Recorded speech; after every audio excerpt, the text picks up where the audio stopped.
Hey guys, tonight we tumble into the tipsy, tangled toga folds of ancient Greek mythology, where logic naps in the corner and gods throw parties just because they forgot not to. You're standing in the shadow of Mount Olympus, sandals slightly loose, eyelids heavier than your soul on a Monday. The air smells faintly of grapes, crushed roses, and divine indecision. Now dim the lights, maybe turn on a fan for that soft background hum, and let's ease into tonight's journey together. You trudge behind Dionysus as he weaves between drifting clouds like a man who's lost both his GPS and his purpose. Olympus towers ahead, absurdly grand with its golden columns, echoing courtyards, and doors that swing open whether you're ready or not. It's the divine equivalent of crashing into a wedding reception 2 drinks too deep. The guards don't stop him. Of course they don't. He's technically a god, even if he once had to earn his spot. See, Dionysus wasn't born on Olympus. He came from a mortal mother, Semele, and Zeus himself. Hera, Zeus's wife, wasn't exactly thrilled about the situation, so she schemed, Semele perished, and Zeus saved the unborn baby by sewing it into his thigh. That's right, inner thigh parenting. So Dionysus grew up weirder than most, raised in secrecy by mountain nymphs, educated by a very shouty satyr, and constantly followed by creatures who shouldn't have consciousness, like vines that move when you're not looking. As he reaches the steps of Olympus, he stumbles, literally. A rogue grape rolls underfoot. The heavens are echoing with harp music, polished gods pose like shampoo models, and here comes Dionysus, drunk, late, and unsure why he came. He turns to you and says, "Wait, what was this for again?" You shrug. He shrugs. A nearby statue shrugs too. Nobody knows. But the party has already started. Somewhere between his vague idea and the accidental invitations he probably left lying in mortal villages, word got around, there's free ambrosia and no dress code. Zeus looks over from his lightning bolt polishing station and squints. He better not start with the riddles again, he mutters. Poseidon adjusts his seaweed crown and mutters something about last time involving dolphins in togas. Dionysus waves at them enthusiastically. Then he forgets he waved and does it again. Historians still argue whether Dionysus's constant absent-mindedness was divine eccentricity, or simply the side effect of too many fermented figs. Either way, you can't help but feel like you're stuck in a divine sitcom, and Dionysus is the chaotic uncle who brings confetti to funerals. He steps through the grand hall, knocking over a tray of ambrosia jellies with his sleeve. A few nymphs clap politely. Hermes sighs and discreetly starts sweeping the spill with a winged sandal. You, being the accidental sidekick in this journey, help him upright a fallen chalice. It's warm. It hums. You don't ask why. Maybe it was a celebration, Dionysus mumbles. Something about mortals, grapes, theater auditions? You suggest birthdays. He frowns. We don't age. You suggest a religious festival. Those are weekly, he says, sipping more wine. Finally, he shrugs and says, "Ah, well, if I don't remember, maybe it wasn't that important." A nearby centaur blinks slowly and says, "That's what you said before that Spartan disaster." Oh yes, the Spartan incident. A moment in history so chaotic, so surreal, that nobody wrote it down. Mainstream scholars agree it happened. Fringe theorists insist it involved enchanted grapes and 3 very confused philosophers. But no records remain, only whispers in ivy-covered academies. You trail behind Dionysus as he makes his way to the divine lounge. Pillowed floors, endless fruit platters, and couches wide enough for Cerberus to nap on. He flops down next to a harp-playing muse and says, "So, what are we celebrating?" She pauses. "You said you'd tell us." Silence. One satyr tries to clap. Nobody joins in. Still nobody leaves. The allure of free ambrosia and second-hand immortality keeps the crowd gently buzzing like bees around a golden teapot. Your eyes scan the room. Gods recline like bored influencers.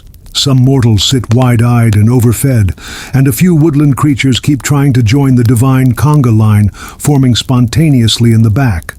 A tortoise in a party hat walks past. You blink slowly. No one reacts.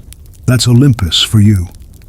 And as Dionysus begins to hum to himself, off-key but heartfelt, you realize this isn't just a party. It's a divine drift, a sleepwalk through myth and mist, led by a god who's either a genius or a glorious accident. Maybe both.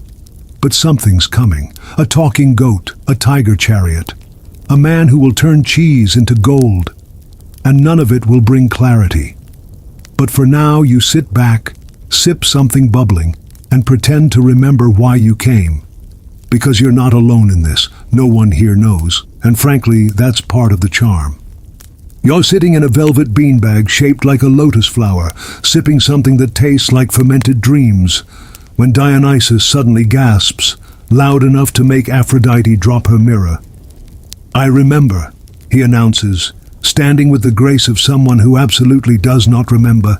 "We were supposed to throw a party for the mortals."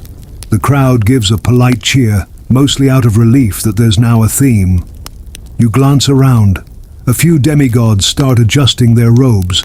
A harp strikes a minor chord by accident. A cloud drifts through the open skylight and parks itself next to the bar. Dionysus squints toward the mortal realm like someone trying to read a grocery list from space. Then, with sudden determination, he waves a vine-covered staff. "Let's bring some of them up here. For educational purposes." No one moves, so he picks up a passing fig, whispers something into it, and hurls it off the balcony. Moments later, the sky parts like melted butter, and 3 very dazed mortals are teleported into the room, clutching baskets of grapes and looking mildly betrayed by gravity. The first is a young man with wine-stained teeth. "Was just dancing with my goat," he mumbles. The second is a woman wearing laurel leaves and a very tired expression. "I was in the middle of a harvest festival speech." And the third, a goat, standing upright, wearing tiny sandals and talking. "You call this a divine party?" the goat says, inspecting a cheese tray with disdain. "Where's the rhythm? The drama? The fermented turnips?" You rub your eyes. Nope. Still a goat. Dionysus doesn't seem surprised. "Ah, my old friend Bleateron," he says, giving the goat a little bow. "You were always a critic." Historians still argue whether Bleateron was a real mythological being, a metaphor for inner voices, or simply the result of one too many sips from Dionysus's enchanted vineyard. Fringe scrolls describe him as a philosophical goat with questionable social skills. Bleateron nibbles a grape and snorts. Typical. No playlist, no sacrificial bread pudding, and someone put olives in the ambrosia. The woman rolls her eyes. "Why am I even here?" Dionysus gestures vaguely. "You represent a earthly perspective." The wine-toothed man shouts, "Are we dead?" Zeus, lounging on a marble swing nearby, mutters, "Not yet. Depends how this party goes." The vibe, as the moderns would say, is confused but optimistic. You feel like a leaf caught in a windstorm of very polite chaos. To liven things up, Dionysus snaps his fingers, and a full vineyard grows through the floor. Vines crawling over columns, grapes dangling temptingly from the chandelier. The mortals look amazed. The goat looks mildly impressed. Then comes the music. It begins with panpipes, then a lute, then what sounds suspiciously like beatboxing. A few satyrs hop in place, joined by a dryad doing interpretive gestures involving imaginary wine glasses. Dionysus grabs your hand, spins you in a lazy circle and says, "Now this is what it's all about." "What is it all about?" you ask. He thinks, long and hard, and says, "Connection, chaos, maybe cheese, we'll get there." You dance. It's not graceful, but no one's watching. A centaur joins. Someone flings fig jam into the air like confetti. The goat gives unsolicited choreography notes. Aphrodite sighs and says, "This is why I don't RSVP anymore." Meanwhile, a side door opens, and Hermes steps out with a scroll. "You do know this isn't on the divine schedule, right?" he asks Dionysus. "What's on the schedule?" the god replies. Hermes checks. Javelin polishing, then a storm planning committee. Boring, Dionysus says, summoning another tray of fruit and a jazz flute soloist made of smoke. You, in your barely comprehending mortal capacity, start to wonder if perhaps this was the plan all along. A gathering not of purpose, but of pure, unfiltered being. No agenda, no mortal timeline. Just an immortal excuse to dance until logic takes a nap. And somewhere in the corner, the goat begins composing a song titled, "This Party's a Mess, and So Are You." An open scholarly debate persists on whether these mortal visitations were part of any ritual or simply spontaneous abductions with snacks. Some suggest Dionysus used these encounters to blur the line between divine and human, while others say he just really hated drinking alone. Meanwhile, back in the party zone, things are escalating in the only direction Dionysus knows, sideways. He tries to climb a grapevine chandelier. Two satyrs perform a dramatic duet about existential love. The fig-throwing begins in earnest. A flying tortoise starts DJing with its shell. You look at the goat. He nods solemnly. You get it now, he says. You don't. But maybe that's the point. Because here in the palace of the gods, sense is optional, grapes are mandatory, and forgetting your reason for gathering is just the first step in remembering how to have fun. You glance back at Dionysus, now giving an impassioned speech to a cushion. Never trust a sober thought, he shouts, then immediately asks, Wait, where's my cup? There's a crash behind you, something that sounds like a harp being drop-kicked into a fruit basket. And then Hera walks in. She glides into the room with the grace of a marble statue judging your outfit, her hair impossibly perfect, her glare calibrated to wither even the boldest demigod. The room falls silent in a way that's only possible when someone terrifying enters a party and nobody remembers if they were invited. Dionysus sees her and immediately stands straighter, or tries to. He fumbles his wine goblet behind a curtain and wipes his hands on a nearby tapestry. Mother Hera, he announces, with the confidence of a man about to lie very badly. So pleased you could join us at this extremely planned, deeply sacred and festival.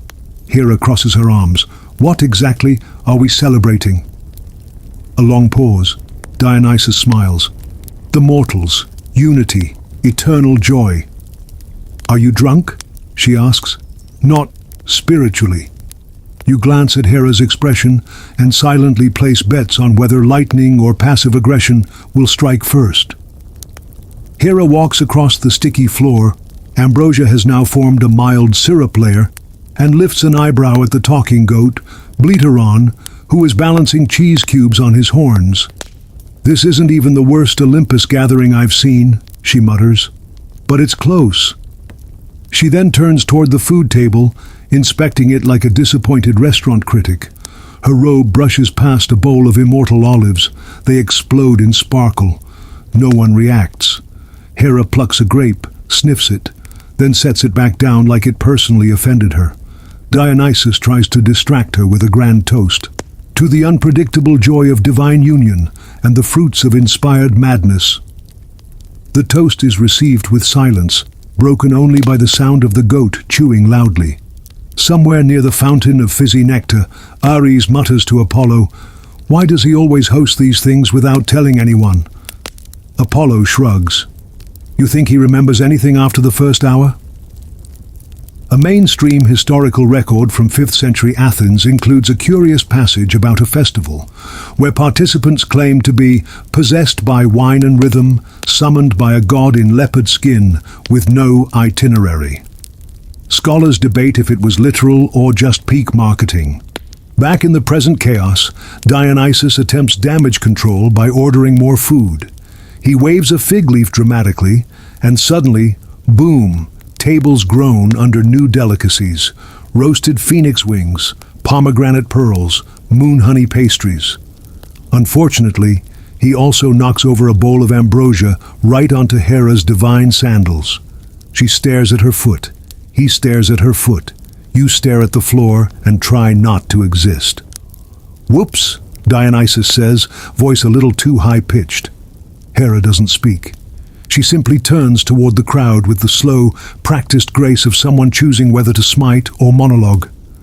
"Let it be known," she says, her voice sharp as obsidian, "that Olympus is not your vineyard, Dionysus, nor your theatre, and certainly not your personal experimental jazz club." "Experimental," Bleateron scoffs from his corner. "It's derivative at best." "Silence, goat," Hera snaps. The goat sulks. A soft, confused applause begins, led by a satyr who misread the room entirely.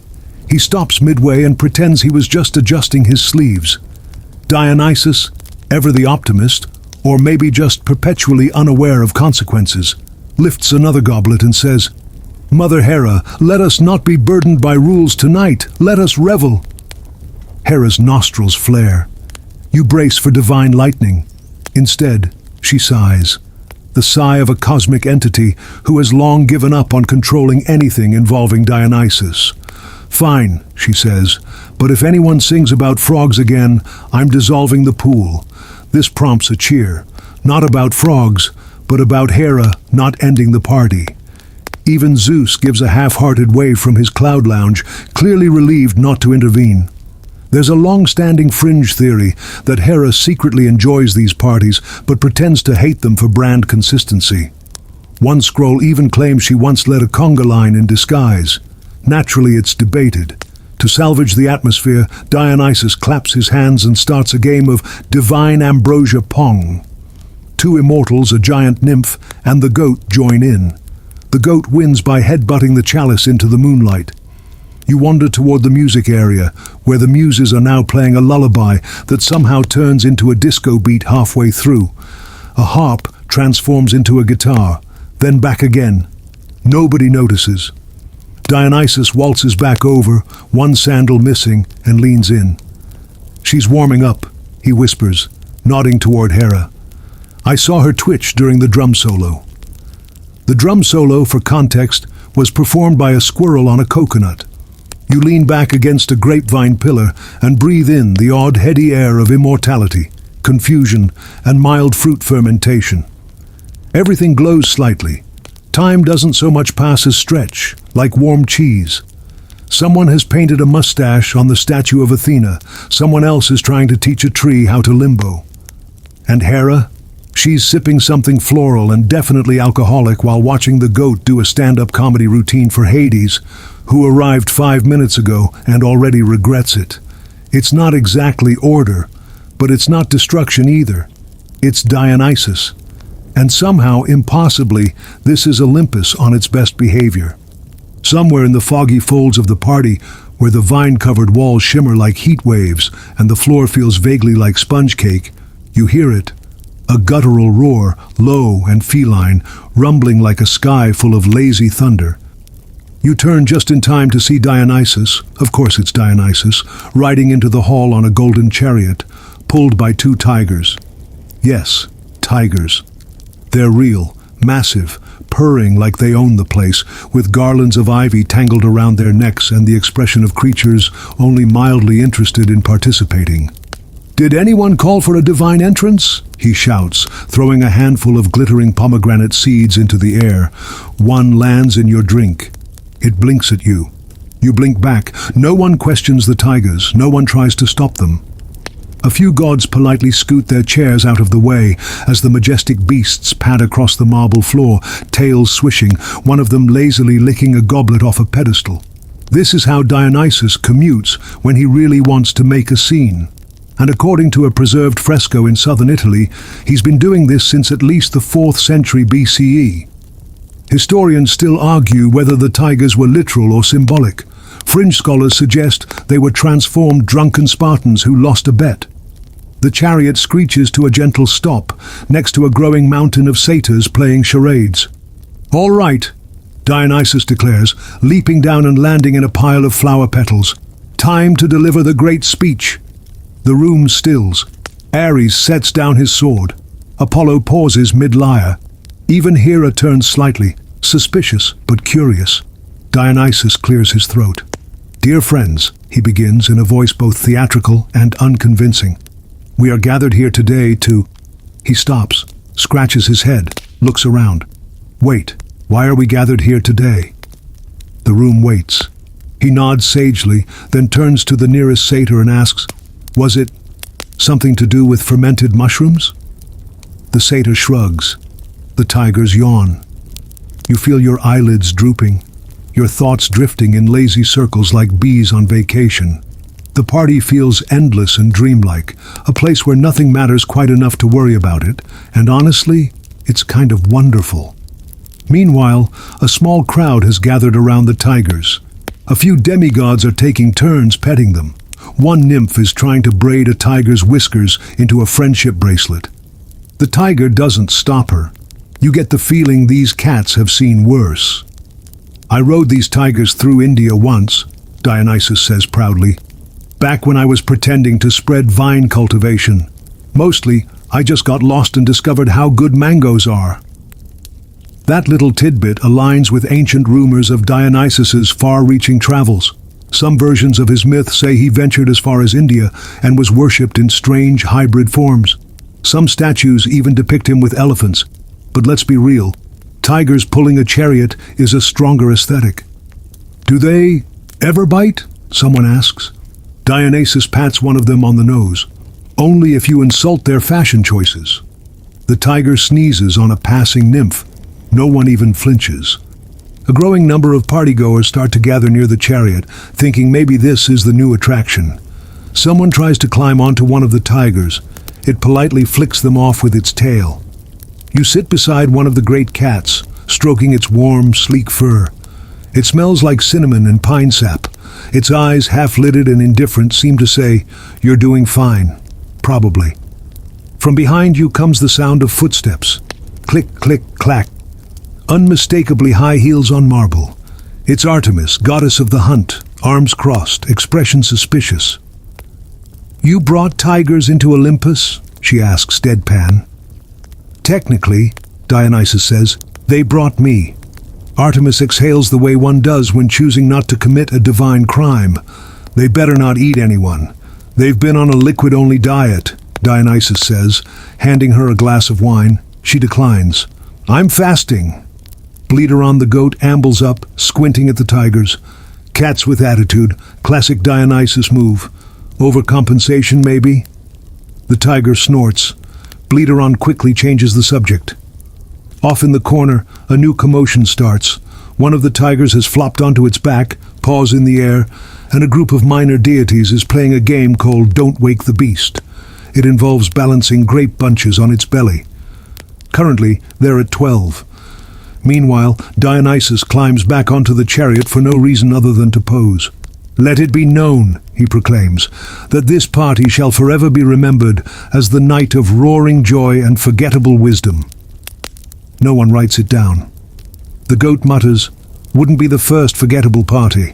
Still, there's a soft hum in the air, like the gods are willing to indulge him. Just this once. Or maybe once again.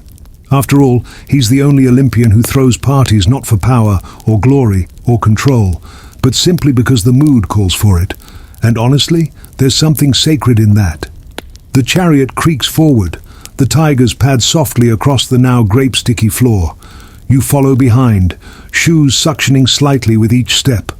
Above you, a chandelier begins to sway in rhythm with the music.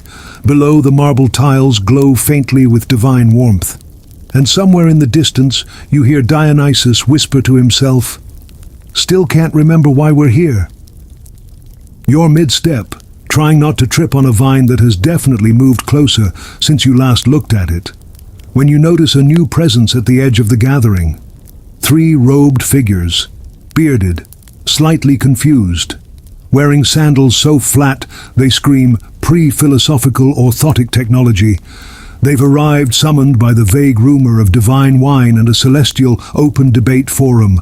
Dionysus waves them in. "Ah, our thinkers, the great minds of mortals, come to bring logic to chaos." One of the philosophers immediately drops his scroll and trips over a melon. This sets the tone. The first one introduces himself as Philon, follower of Plato, and immediately begins sketching out metaphysical diagrams in a bowl of hummus. The second, Hermenax, is Aristotelian and refuses to eat anything not categorized by genus.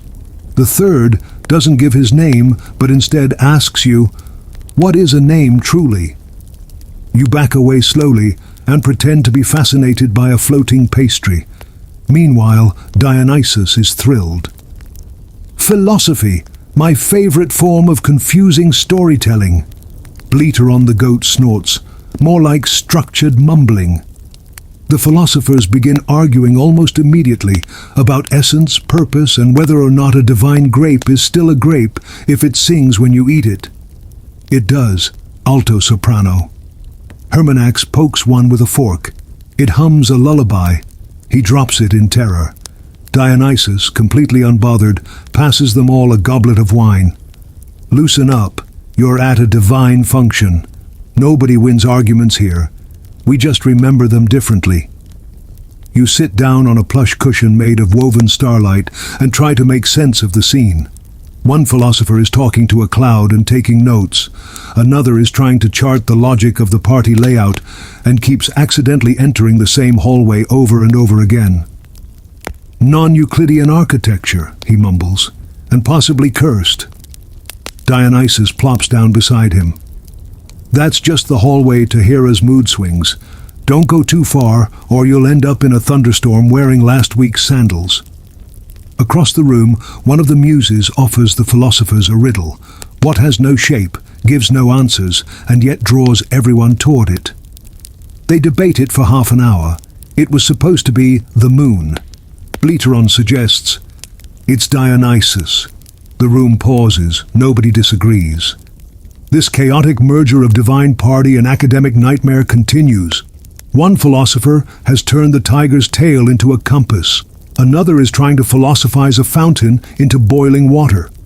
Spoiler, it's now lemon-scented but still cold. Somewhere along the way, Dionysus gives an impromptu lecture on why laughter is the only real truth, illustrated by interpretive dance and fig-throwing. Historians still argue whether Dionysus actually held symposia with mortal philosophers, or whether the stories arose from wine-fueled hallucinations recorded as metaphors. Fringe accounts claim Socrates once challenged Dionysus to a dance-off.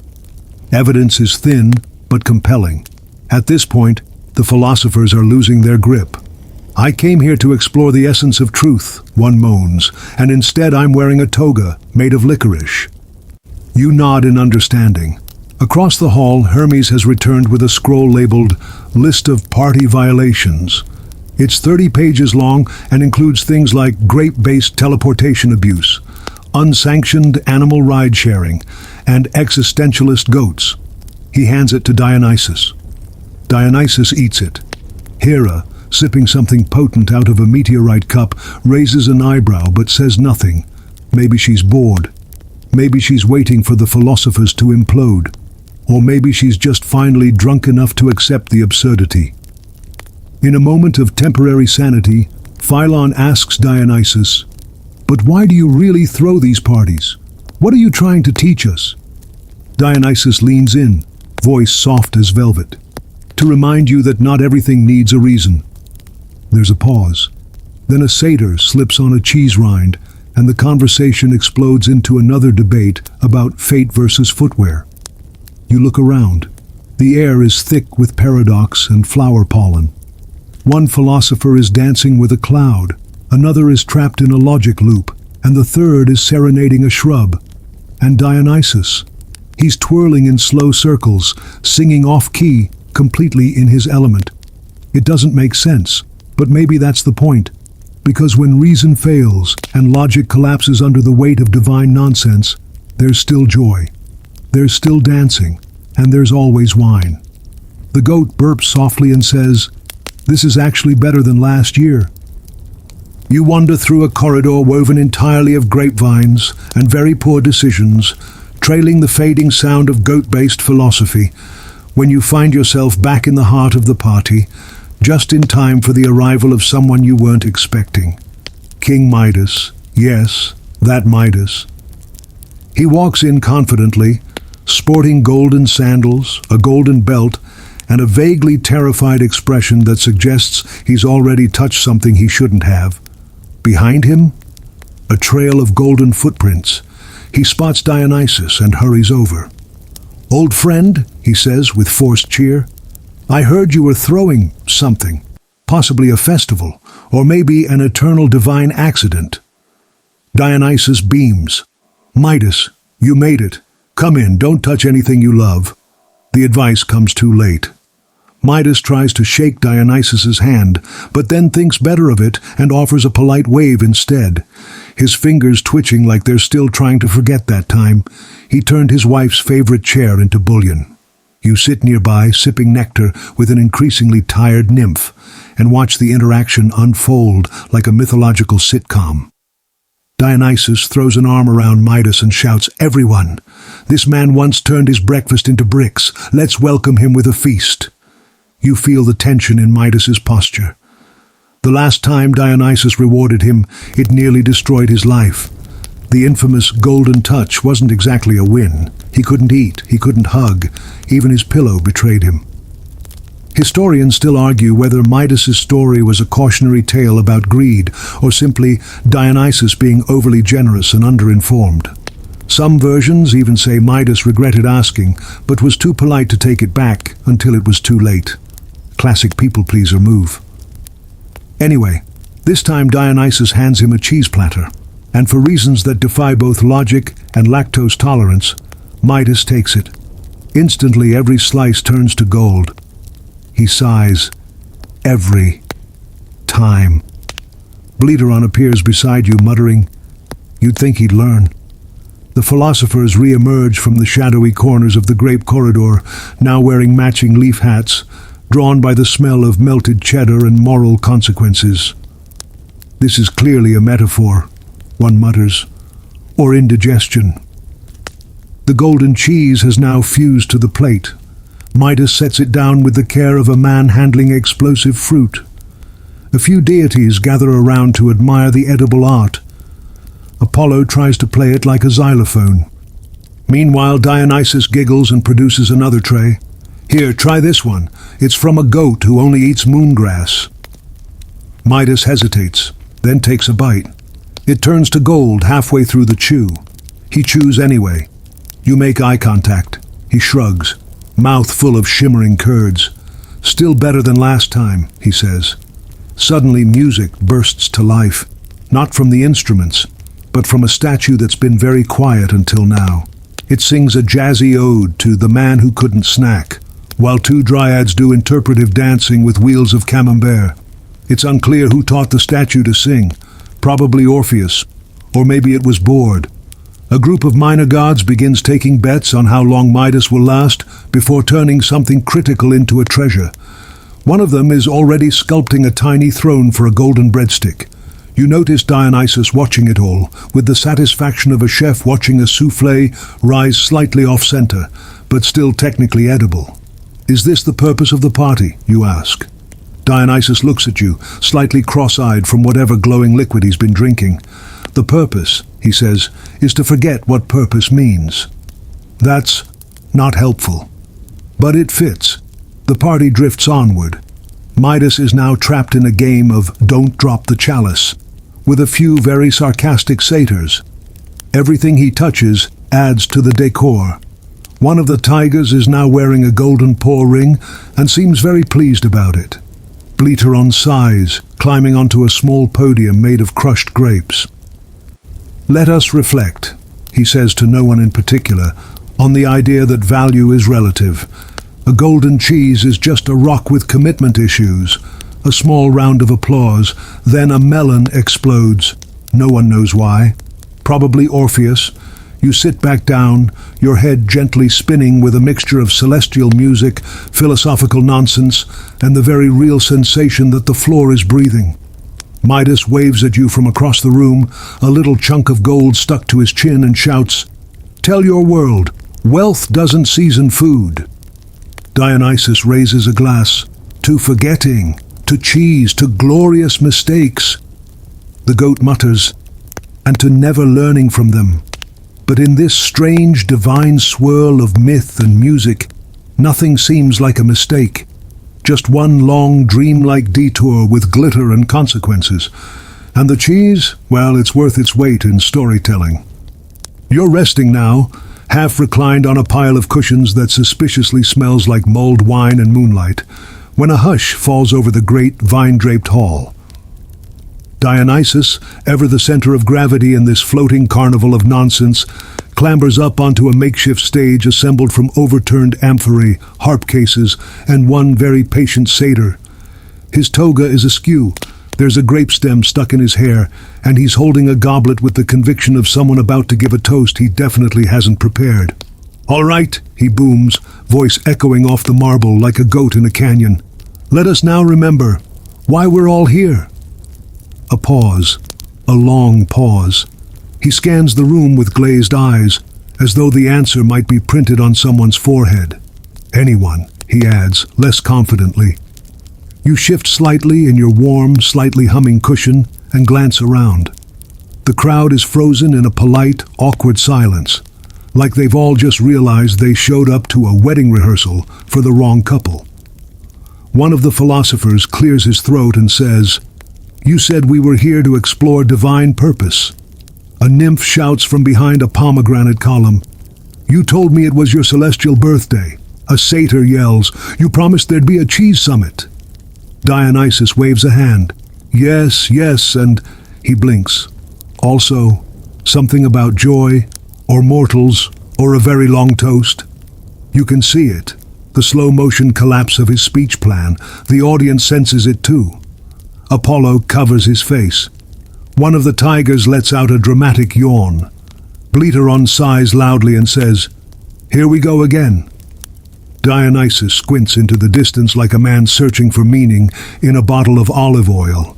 He takes a sip of wine, then another, then a third, just to be sure. And just as the room is about to return to whatever chaos it had paused for, someone stands, a quiet figure. Simple robes, hair tied back in a braid, no glitter, no entourage, no animal accompaniment. It's Hestia. Yes, the Hestia, goddess of hearth, home, and the very concept of calm. She rarely shows up to these things. Parties aren't really her thing. But here she is, holding a steaming cup of something herbal and smelling faintly like baked bread and honesty. She doesn't climb the stage. She doesn't shout. She just lifts her voice gently above the murmurs and says, "Togetherness." The word lands like snow, soft, silent, covering everything in a moment of stillness. "The reason you gathered us," she continues, "was to remind everyone that even the gods need each other.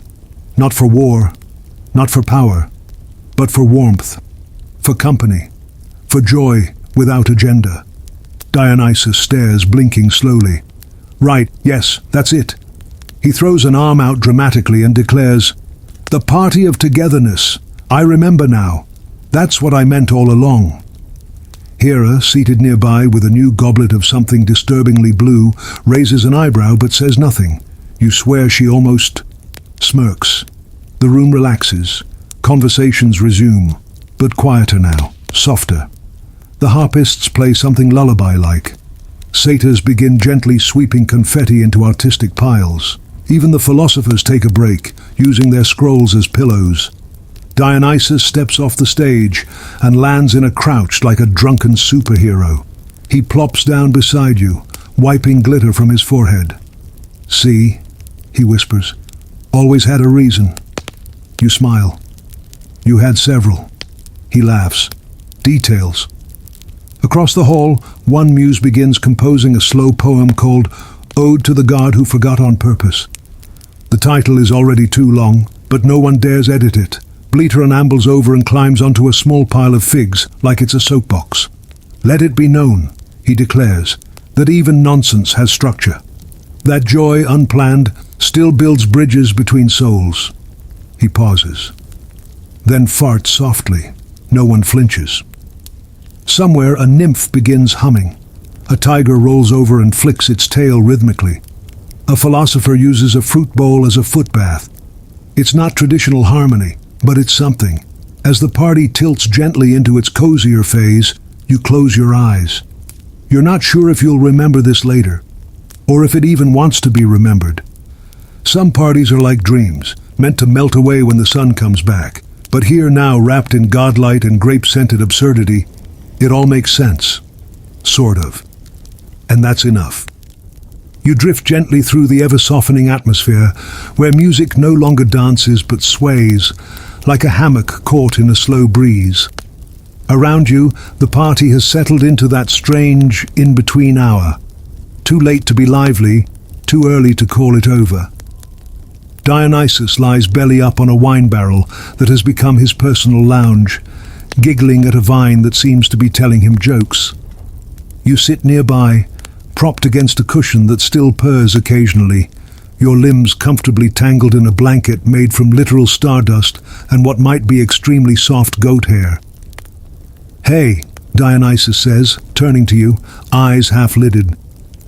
"You ever think about how weird sleep is?" You nod. He grins. Like, your soul just floats off while your body lies around being awkward. It's basically divine vacation. Before you can respond, a new commotion ripples from the side hall. You hear bells, tiny twinkling, like someone tried to invent the sound of a sneeze made of glitter, and then a figure appears. It's Pan. Yes, that Pan, the half-goat, half-chaos embodiment of wild nature, the original party crasher. He enters doing cartwheels, flips over a tray of figs, and lands in a crouch, arms raised like a victorious gymnast. Everyone applauds. No one is sure why. "Who invited him?" Hera mutters. "He invites himself," Dionysus says proudly, "and that's why we love him." Pan launches into an impromptu flute solo, chaotic and beautiful, and absolutely off-tempo.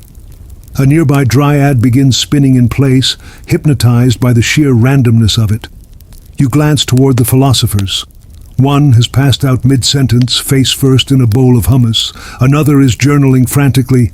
Pan's entrance, Act 4, scene unknowable. The third? He's harmonizing with the statue that sings jazz. Pan bounds across the floor, climbs a vine like a squirrel on espresso, and shouts from the ceiling beams, "Why walk when you can spiral?" This seems profound. Probably isn't. But no one questions it.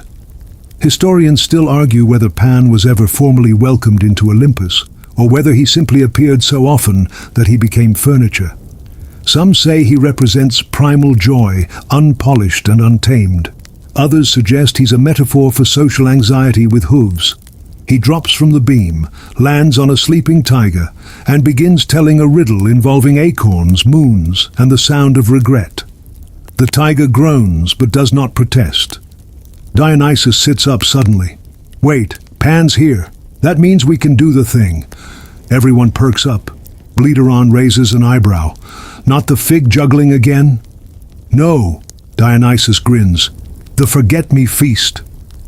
A cheer goes up, soft and slurred. Apparently this is a thing, a sort of ceremonial finale, where food and nonsense reach their maximum form, and meaning completely dissolves into joy. Dionysus claps once. A table bursts forth from the marble, growing like a vine-fed miracle. It sets itself, plates of unknown shape, utensils that hum quietly, dishes that steam with flavors that don't have names. Everything looks like it might have been prepared by dreams themselves. You sit at the table. So does everyone else. Mortals, gods, philosophers, the goat. Even Hera joins, grumbling, "Fine, but only because I skipped lunch." The food? Impossible. One bite tastes like your favorite memory. Another makes you laugh and cry at the same time. One is a glowing blue cube that whispers compliments. Pan eats something that makes him speak in haiku for 10 minutes. No one objects. A philosopher takes a bite and suddenly believes in reincarnation. Another takes 2 bites and forgets what spoons are. The third is happily eating his napkin. Dionysus raises his goblet. "To forgetting why we came, and remembering what matters." Everyone toasts. You do too, even though your goblet now holds a tiny forest instead of liquid. "Drink it anyway," the goat whispers. "It's metaphysical." You sip. It tastes like pine needles, childhood, and music you haven't heard yet. The meal continues, not with courses, but in spirals. People drift in and out of the conversation like smoke. There's a moment where the moon itself dips down through the skylight, peers into the feast, nods approvingly, and floats away. Pan begins telling a story about a leaf that saved a city. Dionysus follows it with a tale of a cup that could cry. Hera, shockingly, shares a joke. Zeus is asleep on 2 chairs. The tiger has become a couch. And you? You're warm, full, confused but content. The feast winds down slowly. No one announces its end. It just softens like a song that fades instead of stopping. Bleederon hops onto the table, now cleared of most of its magic. "Tonight," he says, "we ate nonsense, drank confusion, and chewed on forgotten meaning. And yet, it felt like home." A beat of silence. Then soft applause. You smile, knowing deep down that none of this makes sense. And that's why it feels so perfect. The party, once a roaring tempest of laughter, wine, and philosophical breakdowns, has shifted into a dreamlike drift. The lights have dimmed into a deep golden hue, the kind of glow that reminds you of candlelit temples and long, sleepy afternoons. The air smells like warm figs, sandalwood, and the kind of silence that only exists after everyone has stopped trying to impress each other. You're sprawled comfortably across cushions with a piece of ambrosia melting lazily in your mouth, sweet, citrusy, and slightly fizzy. Your limbs feel like clouds. You have fully accepted the fact that time is now optional. Dionysus, hair tangled with ivy and crumbs decorating his robe like medals, is now lying upside down on a couch that may or may not be a former bear. He's humming a song with no melody, occasionally breaking into snorts of laughter for reasons he doesn't explain. Across from you, Hera is playing some sort of divine card game with Pan and one of the muses. No one knows the rules, and every time Pan wins, he insists the game resets entirely. Hera keeps letting him win, probably for her own amusement. One of the philosophers finally speaks after an hour of silent contemplation. "What if the point of forgetting," he says softly, "is just giving the present a chance to feel lighter?" The others nod like he's said something profound. Then he tries to sip from his sandal and sighs. Still not a cup. Bleederon is curled into a donut shape near the fire pit, which now crackles with blue and green flames, calm, slow, and impossibly soothing. He's mumbling dream commentary like, "The grapes are judging me," and "Tell time to take a break." Somewhere overhead, soft harp music drips down like dew. The muses are improvising lullabies. One verse is about a sleepy frog philosopher, another's about a moon who ran away with a spoon. They're all oddly beautiful. Dionysus rolls over and mumbles, "This is the part of the party I never plan but always love." You glance around. It's true. No one is dancing anymore. No one is arguing. They're just being, existing together in a haze of magic, softness, and quiet delight. And then you hear it. A faint giggle, a rustling of leaves, a whisper of wind through vines. The forest has come alive. It starts at the walls, where ivy curls tighter and begins to bloom with midnight-colored flowers. Then the floor, sections of the marble soften into moss. Even the ceiling parts slightly, revealing a sky that seems closer than usual. You swear you can hear stars blinking. Dionysus stands, barefoot, calm now, almost reverent. "They've come," he says. "Who?" you ask. "The wild ones, the forgotten spirits, the parts of the world that don't usually get invited." And then, they're here. Spirits shaped like fog and laughter. Creatures made of bark and butterflies. Shadows with glowing eyes that only ever watch kindly. The party has become a sanctuary, a resting place for the mythic misfits who usually lurk at the edge of stories. One of them bows to Dionysus. He bows back. The gods step aside to let them pass. No fear, no challenge, just respect. Even Hera offers a nod. The spirits don't speak. They simply join in. One curls beside Pan, who wraps a vine around them like a blanket. Another perches on a cloud near the sleeping philosophers, gently petting one's hair. A third settles beside you, smelling like spring storms and library pages. It feels Right. Historians, of course, never documented this part. These moments don't appear in scrolls or poems. They vanish before sunrise, hidden in the folds of sleep and magic. Fringe scholars call them Dionysian echoes, fleeting visitations from realms unnamed, welcomed only in the deepest part of revelry when the barriers between gods and dreams melt. You lie back and stare at the now open sky. A star winks at you. You wink back. Togetherness, you murmur, remembering Hestia's word. Dionysus sits beside you, quiet now, peaceful. A god who, for all his chaos, understands that every storm must end in calm. It's the only part that matters, he says. The together part. The rest. The wine. The dancing. The forgetting. It's all just how we get there. He lifts a goblet, no more than half full now, and pours a little into the moss. For the ones who couldn't make it, and the ones we haven't met yet. A moment of silence follows. Then the goat snores loudly, ruining the mood. Dionysus laughs softly, curls up beside a pillow, and sighs. Perfect. And you? You feel yourself slipping gently into that space between story and sleep, where even gods become dreams, and dreams feel like home. Time by now has entirely unspooled. You're not sure whether minutes or centuries have passed since the feast began, since the tigers napped beside the golden cheese, since the philosophers lost their shoes and their certainties. The stars above have rearranged themselves at least twice. You're fairly sure the moon winked at you again, and this time she mouthed, "Go to sleep." The party is in its final form now, less like an event, more like a lullaby. Soft music spills from unseen lyres, notes tumbling like feathers through the candle-thick air. The harpists strum slower now, more thoughtfully. Each string hums with the weight of what's already been said, and what doesn't need saying. The gods and guests, immortal and mortal alike, have found their own little corners of calm. Pan has curled up beside a glowing mushroom, whispering nonsense to a sleeping dryad. Hera, shockingly, is humming a tune to herself while plaiting a vine between her fingers.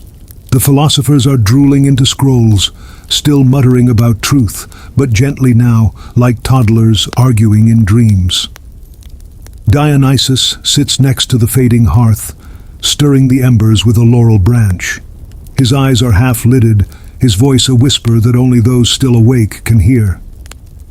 "You know," he murmurs, "people think I'm just wine and noise, the god of wild nights, of excess and madness. But they forget the silence after." He flicks an ember. "The silence is part of the party." You nod. You feel it too. This isn't a hangover. It's a holy hush. The sacred quiet that descends when everyone has danced their fill and laughed their fears out into the sky. He leans back, resting his head on a tiger's flank. The great cat stretches, yawns once, then sighs with the contentment of a creature who knows it's loved. Bleeder on the goat slowly tiptoes over. Yes, tiptoes, and curls into a small ball beside you. "You're staying till the end, huh?" he mumbles. You smile. Of course you are. Somewhere above, the sky turns a deeper shade of velvet. The stars blink slower now, like they're winding down too. You hear a breeze pass through the grapevines that drape the halls, the leaves rustling like a lullaby. Dionysus begins to hum, low and quiet. The spirits who joined the feast, those forgotten shadows and wild things, are starting to drift away, returning to whatever unseen places they came from. They fade softly, like smoke in candlelight, pausing only to offer nods, soft glances, or sleepy giggles. And as the last of them vanishes into the vines, Dionysus raises his goblet one last time. "To the guests who didn't know they were guests," he whispers. "To the dreams that threw their own parties." A few others raise glasses too. Hestia, quiet and steady. Pan, upside down for no reason. Even Hera, who finally smiles. You close your eyes, letting it all sink in. The warmth of the moss under you, the soft tickle of vine leaves on your shoulder, the faint perfume of honeyed fig and stardust still lingering in the air. Here, at the end of it all, you understand what Dionysus meant. The forgetting wasn't failure, it was a gift. Forgetting why you came means you can just be, without purpose, without pressure, just present. And now, as everything softens, music, movement, thought, you let go too. The sounds fade, the lights dim. The divine quiet wraps around you like the softest blanket, and slowly, slowly, the party becomes a dream. The party lingers just behind your eyes now. Even as your body grows heavy and your breath slows, you can still hear the soft echoes of laughter, gentle, harmless, like it's remembering you too. You feel the warmth of a shared space, where gods and mortals, philosophers and tigers, all set down their worries and simply existed together for a little while. No expectations, no explanations, just being. The final harp string has long since faded into silence, and the candles have burned down to soft puddles of wax. But the peace, it's still here. You might feel your muscles melting into your mattress, each one unwinding like grapevines in spring. Your thoughts, once buzzing, now drift like feathers in a breeze. Let them float. Let the last flickers of divine nonsense glow gently in the corners of your mind. The golden cheese, the tiger couch, the forgotten toast. Let them blur. And as you sink deeper, know that not all myths are about war and fire. Some are lullabies disguised as parties. Some are soft places to land when your world has been too loud. Tonight, you were part of one, and now, it's time to rest. No need to remember. The joy happened anyway. No need to understand. The meaning was already inside you. So breathe in, slow and deep, and let the last light fade. You've reached the quiet part now. The part after the feast. The part where nothing needs to happen anymore. Just this stillness, just this peace, just sleep. Now the video is end here. Good night and sweet dreams.